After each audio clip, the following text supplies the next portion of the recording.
ఇప్పుడు ఆబ్వియస్‌గా ఒక పేరెంట్స్ అడిగే క్వెషన్ ఒకటి. పిల్లలకి ఇక్కడ ఉండే ఆ నీట్ ఎగ్జామే సరిగ్గా మార్కులు రాలేదు గదా! అంత పెద్ద ఒక వేరే దేశానికెళ్ళి అక్కడ ఉంటూ హాస్టల్‌లో ఒక ఎంబీబీఎస్ డిగ్రీ వాళ్ళు కోపప్ అవ్వగలుగుతారా అని. ఫ్యాకల్టీ అంతా పీహెచ్‌డీ ఫ్యాకల్టీ మేడం.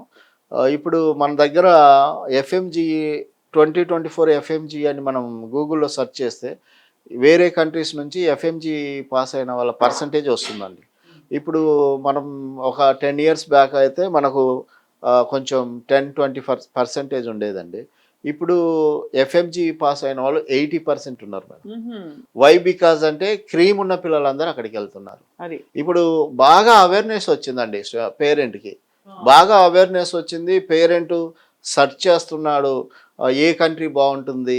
ఎలా ఉంటుంది? దీని ఫీజ్ ఎంత? అనేది పేరెంటు పిల్లలు సెకండ్ ఇయర్‌లో వాళ్ళు ఉన్నప్పుడే కన్సల్టెన్సీ‌ను మాలాంటి కన్సల్టెన్సీ‌కొచ్చి వాళ్ళన్నీ సెర్చ్ చేసి ఇన్ఫర్మేషన్ తీసుకొని వాళ్ళు వాళ్ళ బడ్జెట్‌ని బట్టి 25 లాక్సా, 30 లాక్సా, 35 లాక్సా, 40 లాక్సా డిపెండింగ్ ఆన్ యూనివర్సిటీ అండి. Depending on university, depending on country. కొంతమందికి జార్జియా నచ్చుద్ది.